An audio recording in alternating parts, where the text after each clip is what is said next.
seated.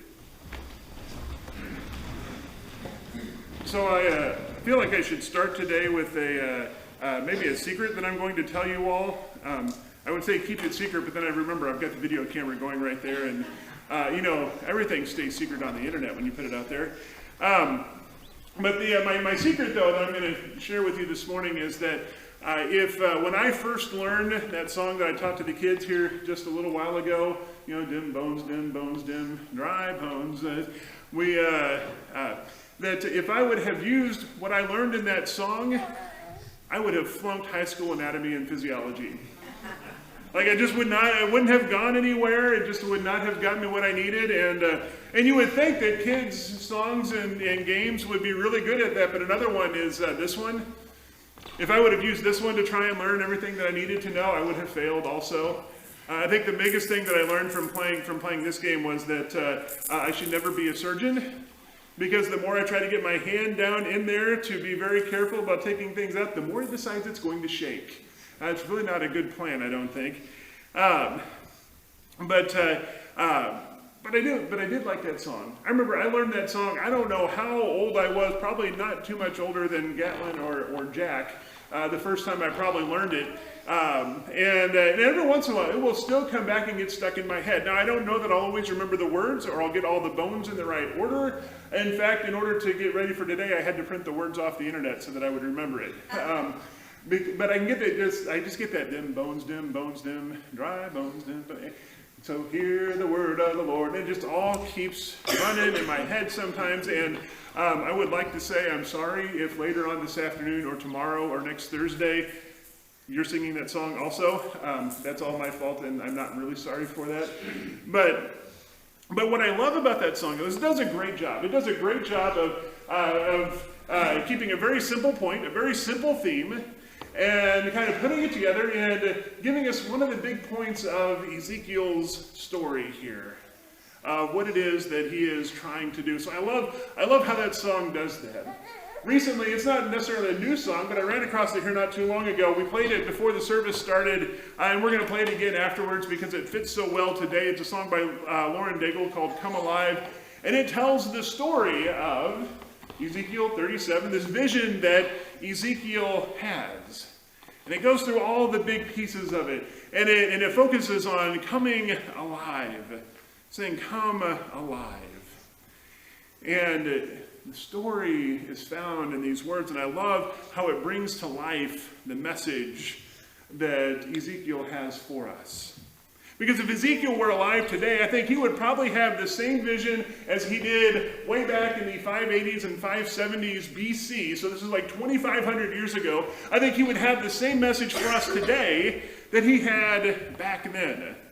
Because the truth of it is that it doesn't matter how dry, how long gone, how seemingly far away something is, it can always have new life brought into it.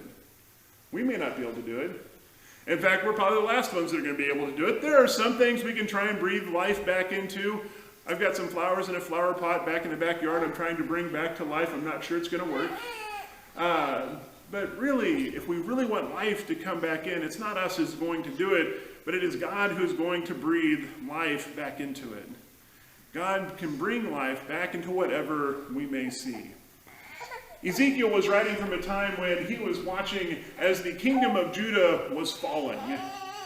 Judah, if you remember, Israel had split between the northern kingdoms and the southern kingdoms, and then the northern kingdom got conquered and destroyed, and it basically disappeared, never to return. And so we were left with the southern kingdom of Judah. And we aren't in the days of David or Solomon anymore. Judah and Israel, they just aren't that important. And they found themselves, as we transitioned from important nation states to empires, that they were caught in between these two big empires, the Assyrians on the one side and the Babylonians on the other. And of course, Judah said, we're going to side with the Assyrians. And of course, they didn't win. And so Babylon took control of Judah. And this is where Ezekiel finds himself. He's watching this slow fall. It's like, I like to watch a lot of action movies sometimes. And, the guy is falling out of the helicopter, and it's like this big fight scene. It all happens really fast until he comes out the back of it and he starts to fall, and then everything just slows down. And that's what was going on. It took 20 years for Judah to fall. It started when Babylon won. They came in and they said, Judah, you're going to be a vassal state for us. We're going to be in charge. Jehoiakim, who was the king at the time, said okay. His son's name was Jehoiachin. So if you ever get confused reading through the books of Kings or Chronicles, that's why. There's like 3 letters difference between the two of them. They still sound the same. But they're father and son. And Jehoiakim says, sure, we'll go with that. But then he decides later on, we're going to rebel. It doesn't work well. This is like the pre-exile that happens at this point, because there's a big battle. Jehoiakim dies. Jehoiachin takes over as king. Babylon looks at him and says, yeah, this isn't going to work. Takes Jehoiachin out, exiles him back to Babylon. And they put a new guy, Zedekiah, in to rule over the southern kingdom of Judah. And that works for a while before Zedekiah says, they aren't that big a deal. I mean, this is like the equivalent of Buckland saying, the United States, we can take them. I mean, this is kind of what was going on. And then they say, and so they try and it doesn't work out, and Babylon just says, we've had enough here. And so they just come in, they destroy Jerusalem, gets completely flattened. They take all the aristocracy and the rulers out of Judah. That's when the big exile happens, exiles them all to Babylon. A bunch of others are killed, and then you've got a bunch of other folks that are just left in this place. And they're just surviving. They don't have any government, they don't have any people, they don't have anything else, but they're just surviving in that place. And this is where Ezekiel is writing, in the middle of this hopelessness. God is telling Ezekiel that even in the middle of this valley that is filled with dry bones, the dry bones that were the bones of slain army that was representing the people of Israel that had been scattered in so many directions. God was saying there's hope even for them. That God is going to breathe life back into these people who are so close to turning to dust, of being forgotten by a world that is passing them by, who would look at them as they would go by and say, well, these folks, they thought they were big stuff, but they're just kind of quaint. They thought they could do something big, but they couldn't. They're just passing them by. But God says there's hope. And there's hope for us too, that we also can come alive and have life breathed into us as a church, as a community of faith, as Christian believers. But the question we have is, are we ready for it? Are we ready for that moment and that time to come? Because for this to happen, for it to work, we have to be ready. When the Jewish people would return from exile, because they're going to return after this, they would have to work for it. They had to work for it when they were in exile. That's the whole book of Daniel, as they were in exile in Babylon. And we see Daniel making his way through that. But then they get back, and we have the books of Ezra and Nehemiah as they're trying to make their way and figure out what they are doing when they return. They had to be ready, and they had to be listening to what God was saying. And then they had to work to put into action what they had been told. We've been doing the same things. We've come out of a hard year. It's been a long year. And for as much as we thought we had come out of it, the last 2 weeks have shown us that we're not all the way there yet. But over the last couple months, we've been talking a lot about prayer. Because that is the first place we go to start. If we're going to engage with God, if we're going to have conversation with God, we've got to start with prayer. And so to that end, you see on the back as you came in are a bunch of prayer guides that I told you a couple weeks ago I was going to have these and get them done. And so they are done and they're ready and they're back there. They're just meant as a tool. They've got a bunch of very easy to use practices that we can use to develop our prayer lives. And at the end, there's a list of resources, even of apps for your phone and some websites and even a list of books that can also be used to help us develop our prayer lives. But our goal in all of this is to do, as the song says, to come alive. Or as our prayer that we started the service off with says, to be the spiritual heart of our community. But to get there, we start in prayer, but we have to keep that going. We have to keep that going by doing things and by talking a lot, both to each other and to the folks that are around us. And so we've already started doing some things. We're going to see some progress this week as on our backyard project. We've got some supplies that are being delivered for the community garden, so that's going that's going to be getting going and getting settled. And we've got the playset has been ordered. We have a date when it's going to be ready to ship. We don't know when it's going to be shipped yet, but we've got that there, and we're anticipating that it's going to be set up and ready to go in time for school to start. And so that's beginning to open up a whole bunch of possibilities for us of what we can do. And we've got some other plans for what we're doing back there. It's kind of exciting what's going on back there. We're beginning to do things. But we're also doing some more mundane things. We're going to get in the front of the church, we're going to get the awnings replaced. That's not big, wild, and exciting. It's not like the stories I heard from a couple years before we got here when y'all got the roof replaced up here, and apparently that was television worth watching in Marceline for a while. And but we're going to get the awnings replaced because they've kind of gotten a little bit worn out. I don't know why in these wonderful, windy winters that we've had in North Missouri for the last several years. But just even mundane things like that, we're doing some things. But we're not done there either. Because it's not just about doing things either. We've got to be talking with one another. We said a few weeks ago that when God gives us this plan, this vision that he has for who we are, we each get a piece of that. In order to be able to put that plan together, we've got to talk then to each other.